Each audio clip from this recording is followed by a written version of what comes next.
There are places on Earth that are unbelievably harsh. Even seeing them on a screen can feel shocking.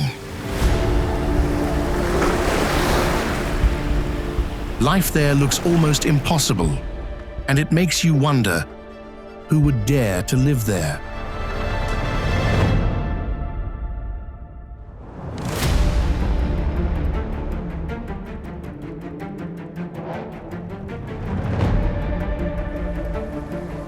Have you ever seen villages clinging to sheer cliffs?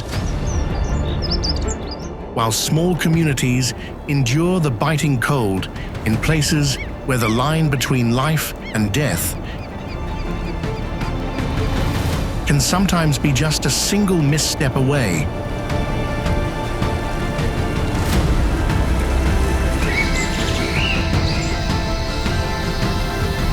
Yet no matter how unforgiving nature becomes, people remain. They hold their ground, turning places that seem utterly hopeless into remarkable stories of human survival.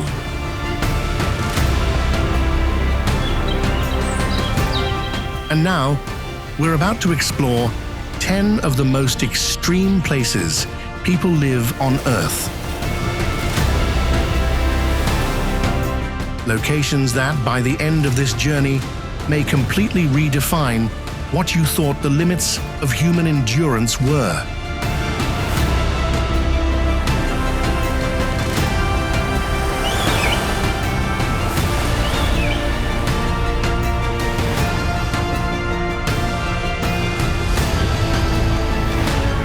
There is a place on Earth that at first glance, many people would think is nothing more than a village from a fairy tale.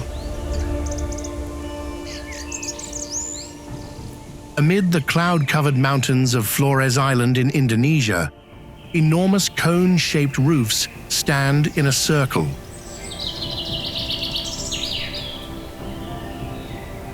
Looking like giant hats, forgotten in the middle of the forest.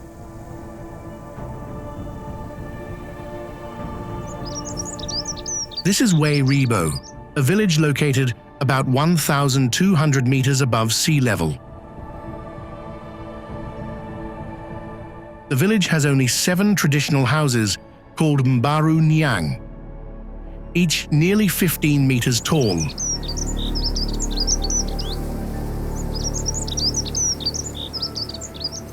Inside, several families live together under the same roof, like one large extended family. To reach this place, you must hike for about 3 to 4 hours through mountain forests. In other words, if you forget to bring food, your only option might be to turn back and start the journey all over again. Interestingly, electricity only arrived here in recent years. Before that, Wae Rebo was almost completely isolated from the modern world, where the light of the night came from the cooking fire and a sky full of stars. The Manggarai people built this village more than 100 years ago on a mountain peak to avoid conflicts between tribes. And thanks to its unique traditional architecture and remarkable cultural value, Wae Rebo has been recognized by UNESCO as a cultural heritage site worthy of preservation. But what truly sets this place apart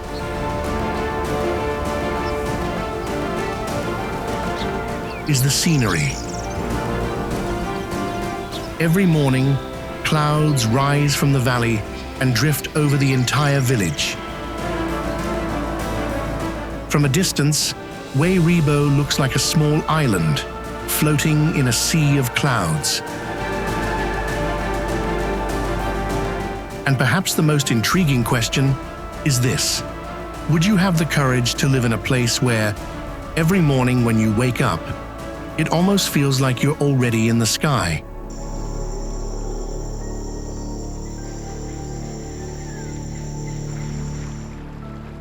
Leaving that village in the clouds behind, we arrive at a place that feels completely different. A city so thin that from above, it looks as if someone accidentally sliced a straight line between a mountain and a river.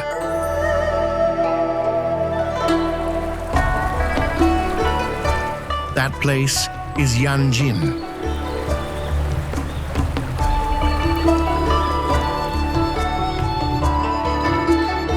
A city stretching along the Nangshi River in Yunnan Province, China.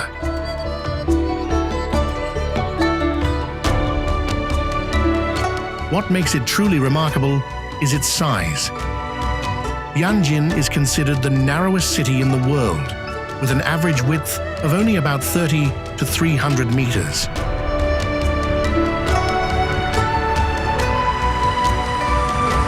In many places, the rows of buildings stand so close together that if your neighbor hangs laundry on their balcony, you might easily reach over and help take it down. Because usable land is extremely limited, high-rise buildings have to be constructed right along the riverbank or placed on concrete stilts driven deep into the ground. From a distance, they look like stacks of Lego blocks hurriedly arranged between two enormous stone walls. The entire city stretches out in a long, narrow strip following the river, with a single main road running from one end to the other. From shops and schools to shopping centers, everything is pressed tightly against the mountainside or standing right beside the water.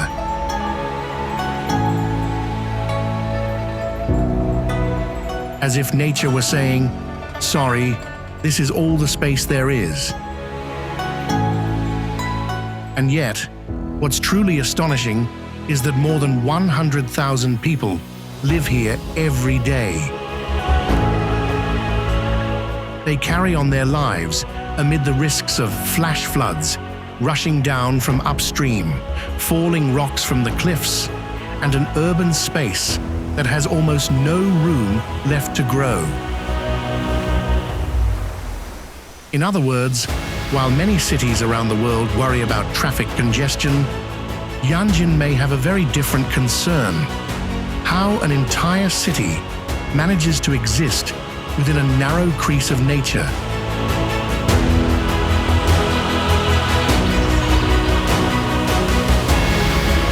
And it raises an interesting question. If your home stood just a few steps away from a mountain, would you find it peaceful or feel a slight sense of suspense every time you open the door?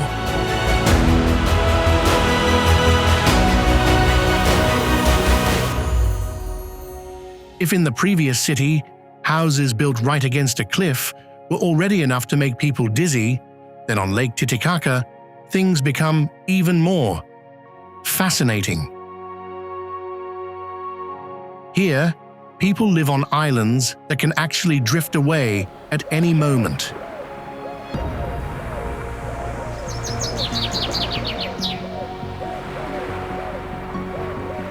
Many visitors who hear about this for the first time assume it must be a joke. But for the Uros people, it has been a normal way of life for hundreds of years.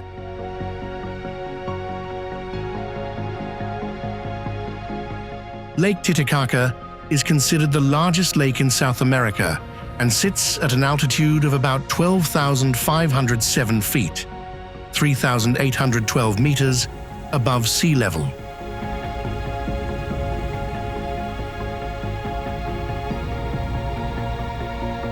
Across its vast open waters are around 120 floating islands, home to nearly 2,000 Uros people. What makes them remarkable is that these islands are built neither from stone nor soil, but from Meteora reeds. The Euros stack thick layers of reeds on top of one another to form the base of each island. On top of that, they build homes, boat docks, and walkways, also made entirely of reeds.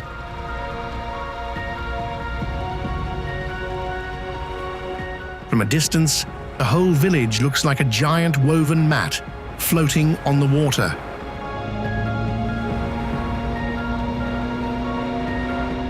A larger island can support anywhere from 2 to 10 families, depending on its size and the thickness of its reed layers. Stop on this journey often makes people pause and ask, who came up with such a crazy idea? That place is Castellfollit de la Roca, a small town in the province of Girona, Spain.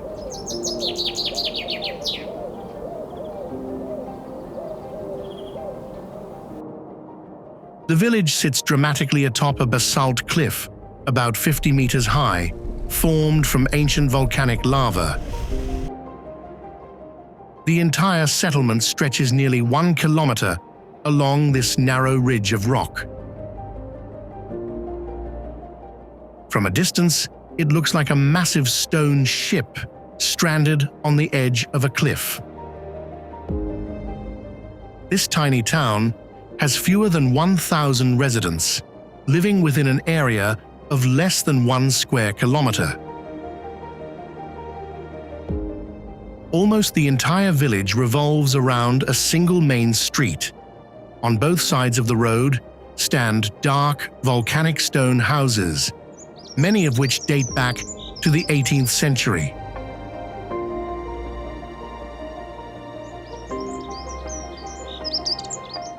If you take a walk through the village, you'll quickly notice something unusual. One step to the left might lead you to a small bakery, while one step to the right might bring you straight to the cliff's edge.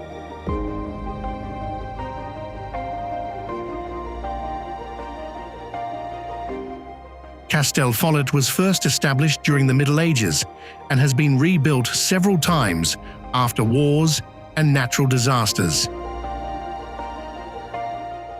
Yet despite all the changes over the centuries, the village has remained firmly anchored to this narrow strip of rock. Locals often joke that the houses here are built not only from stone, but also from the courage of the people who live there. From a viewpoint at the edge of town, you can see where the Fluvia and Toronel rivers meet below.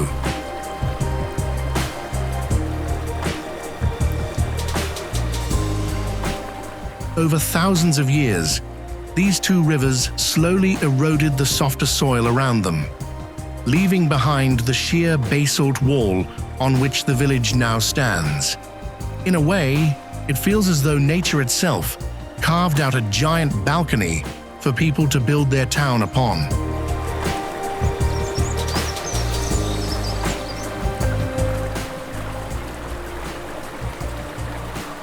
Castellfollit de la Roca is also located within the Garrocha Natural Park, a region known for its lush forests and more than 40 extinct volcanoes scattered across the landscape.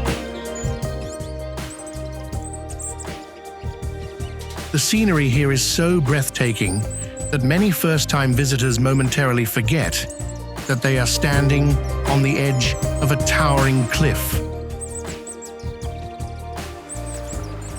So Castellfollit is more than just an old village. It feels like a painting suspended in mid-air, where human life and nature have come together to create a view that is both spectacular and just a little humbling. Especially when you find yourself walking close to the edge of the town.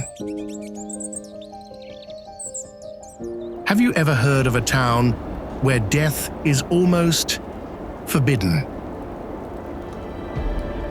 In Longyearbyen, on Norway's Svalbard archipelago, that's nearly the case.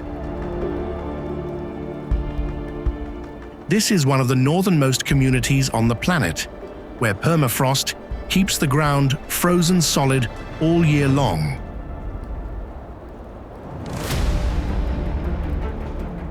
Those harsh conditions have led to a very unusual rule. Here, people are almost not allowed to die. Winter here isn't just cold. It's completely dark for months at a time. During that period, the sun virtually disappears, and the town is wrapped in darkness 24 hours a day.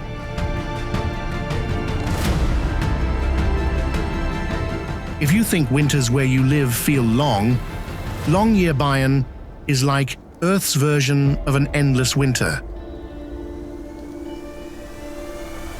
But darkness isn't the only challenge. Residents also share the region with polar bears, massive neighbors that are far from friendly. Because of this, when people leave the town limits, many even carry a firearm for protection. And then, there's the rule that has made Longyearbyen famous around the world. Here, dying is almost not allowed. It may sound like a humorous regulation, but the reason behind it is entirely scientific. For more than 70 years, the town has prohibited burials because of the permafrost beneath the ground. Temperatures remain so low that even in summer, the frozen soil never fully thaws, meaning bodies buried there would hardly decompose. In other words, if someone passes away in Longyearbyen, they are usually transported elsewhere for burial. So why do people still choose to live in such a harsh place? The answer lies in its history. Longyearbyen was originally established in the early 20th century as a coal mining town.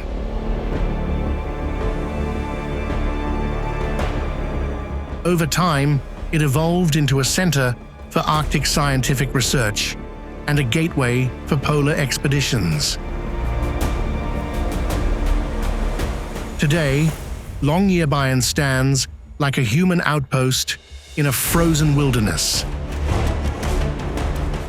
A place where science, adventure, and curiosity about our planet come together.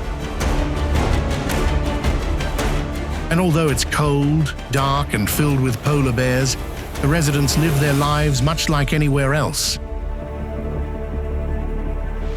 The only difference is that if you plan to stay for the long haul, you might need a very thick coat and a plan to live a very long time.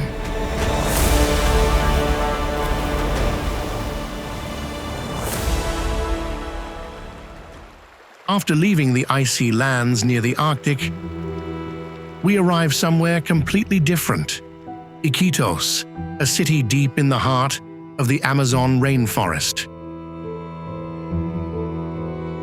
What makes this place remarkable is that despite having nearly 500,000 residents, Iquitos is considered the largest city in the world with no road connections to the outside. In other words, if you want to drive here, well, even Google Maps has to give up. Instead of cars or highways, the main transportation here is boats traveling along the Amazon River. These vast rivers function like natural avenues, where boats move back and forth, much like traffic during rush hour. Whether people are heading to the market, transporting goods, or even leaving the city, they usually just need to step down to the river dock. Life here has also adapted to nature. Along the riverbanks, many houses are built on tall stilts or float on the water to cope with seasonal flooding. When the water rises, entire neighborhoods begin to look like a city gently drifting through the Amazon rainforest, where a parking lot is sometimes replaced by a boat dock. Iquitos once flourished during the 19th century rubber boom, when merchants from around the world traveled here to trade. Its location in the middle of the Amazon River network helped turn the city into an important commercial hub in the tropical rainforest. Of course, living in the Amazon also means sharing the neighborhood with a few unusual neighbors, wildlife, tropical insects, and the occasional unexpected flood season. Yet despite all of this, Iquitos continues to thrive as a major city set in the middle of the largest rainforest on Earth. And perhaps the most fascinating part is this: it may be the only city in the world where the busiest road is actually the river.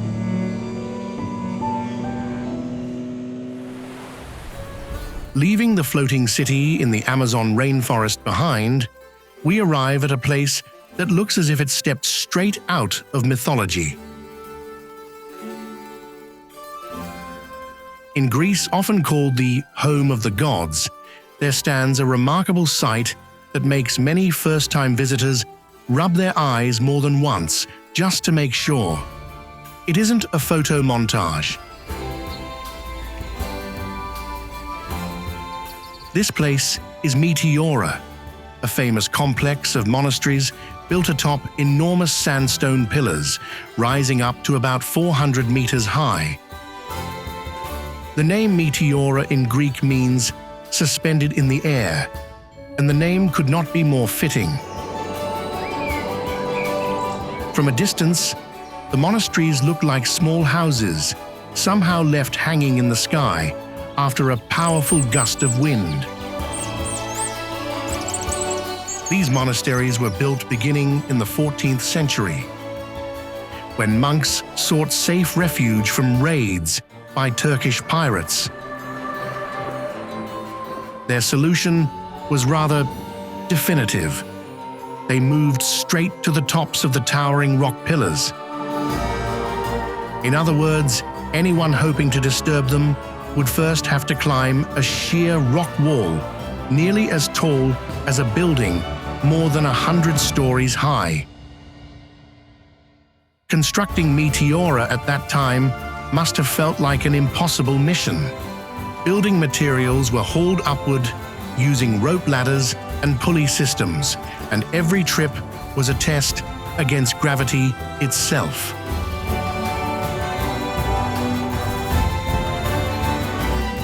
Over the years, a total of 24 monasteries were built on these pillars, the result of decades of grueling labor. Today, after centuries of historical upheavals, only 6 monasteries remain intact.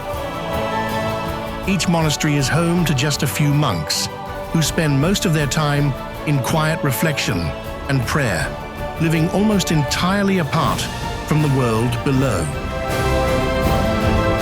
Thanks to its breathtaking beauty and unique historical value, Meteora has been recognized by UNESCO as a World Cultural Heritage Site.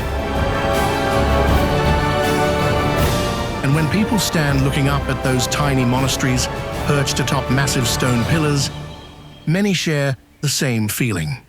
They resemble balconies of the gods, places where simply glancing down is enough to make your legs tremble ever so slightly.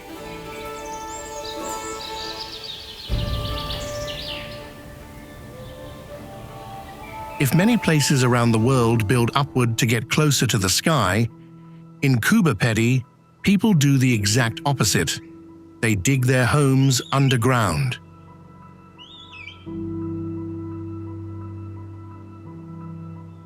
It may sound unusual, but once you learn that summer temperatures here can reach 45 to 50 degrees Celsius, 113 to 122 degrees Fahrenheit, it becomes clear why the residents choose to live more like neighbors of the earth. Coober Pedy sits in the middle of the hot, dry desert of South Australia. To escape the extreme heat, locals build homes known as dugouts, carved deep into the soft rock beneath the surface. These underground houses maintain a steady temperature throughout the year, cool in the summer and warm in the winter, much like a giant natural air conditioner provided by the Earth itself. What makes the town even more fascinating is that underground life goes far beyond just homes. In Coober Pedy, you'll also find hotels, cafes, churches, and even museums built beneath the ground. From above, the town looks a bit like a giant piece of Swiss cheese, dotted with holes and tunnels created by decades of digging. The town began to grow in the early 20th century after the discovery of opal, one of Australia's most famous gemstones. Since then, Coober Pedy has become known as the opal capital of the world, supplying a large share of the global market with these brilliant stones.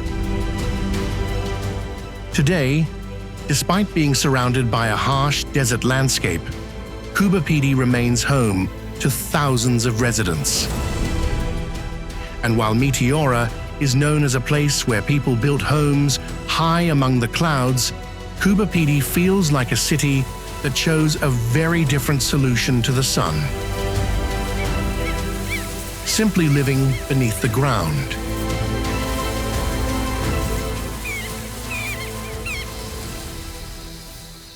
If the monasteries of Meteora were built atop towering stone pillars, then in China there is a structure that makes people almost hold their breath just by looking up at it. It is the Hanging Temple, also known as Xuankong Temple, a shrine suspended directly on the sheer cliff face of Mount Heng. This temple was built more than 1,500 years ago, hanging at a height of about 70 meters above the ground. From a distance, the entire structure looks like a small row of wooden houses clinging to the cliff, leaving many first-time visitors wondering who would ever come up with the idea of building a temple in such a breathtaking, almost impossible location. What makes it even more remarkable is that the Hanging Temple appears to be supported by wooden pillars driven deep into the cliff, combined with a system of wooden beams and narrow walkways connecting the different halls. When viewed from below, these pillars look surprisingly small, leading many visitors to question whether they could truly support the weight of the entire temple. However, the real secret lies in the fact that most of the structure is actually anchored deep into the mountainside, while the wooden pillars below mainly serve as additional support. Thanks to this ingenious design, the temple has endured thousands of years of wind, rain, and even earthquakes. Another reason the temple was built in this location was to protect it from flooding and falling rocks from the mountain above, while also shielding the structure from harsh weather. Perhaps that is exactly why the Hanging Temple has remained standing for more than a millennium. Today, the Hanging Temple is considered one of the most unusual architectural wonders in China. And when visitors walk along those narrow wooden paths suspended against the cliff, many of them share the same thought. This may be the only temple in the world where simply looking down is enough to make you start praying.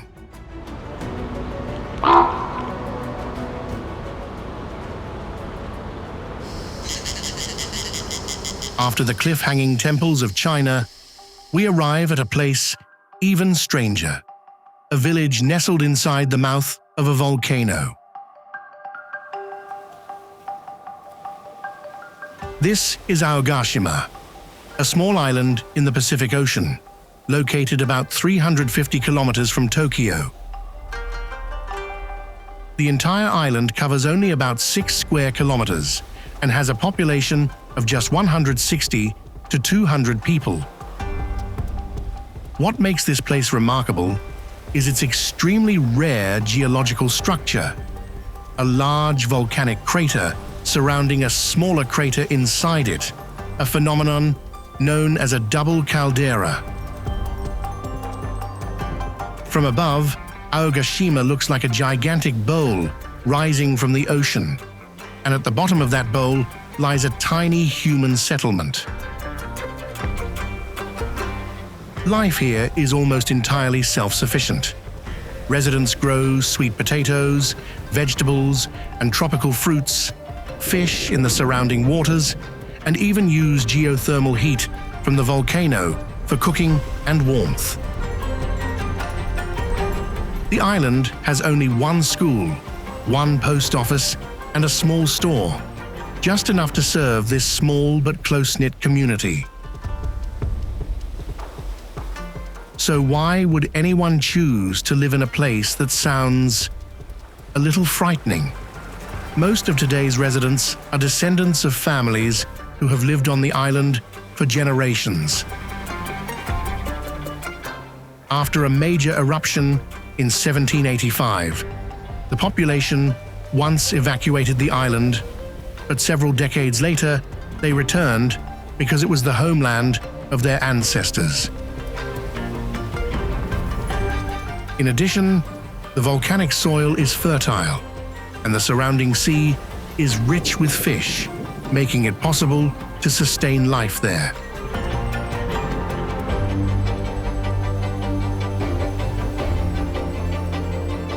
Of course, Aogashima is not a place for the faint of heart.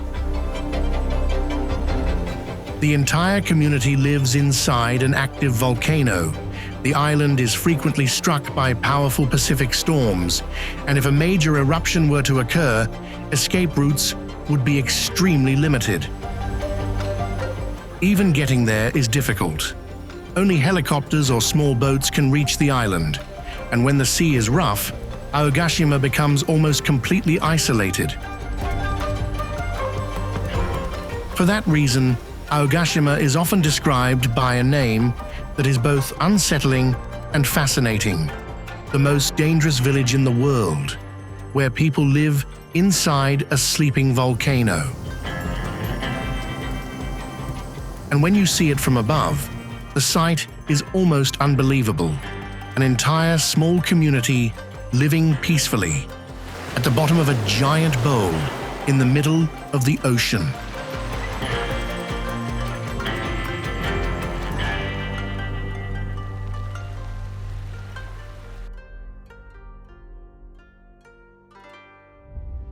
We've just traveled through places that make many people wonder. Even from a single photograph, what were people thinking when they decided to live there? From villages perched on sheer cliffs, to cities floating on rivers, to towns buried in the long darkness of the Arctic, and even a small community living inside a volcano in the middle of the ocean. Each of these places reveals something remarkable. The extraordinary ability of human beings to adapt to nature. In places like these, life is not always easy. Nature can be harsh, the terrain can be dangerous, and sometimes a single storm, a flood, or an earthquake can change everything.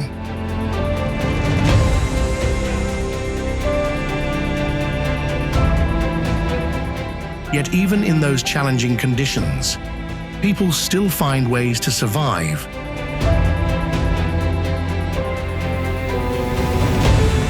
Build communities and turn lands that once seemed impossible to inhabit into real homes. And perhaps that is what truly makes these places so fascinating. Not simply because they are strange or dangerous, but because they tell a story about human resilience in the face of nature.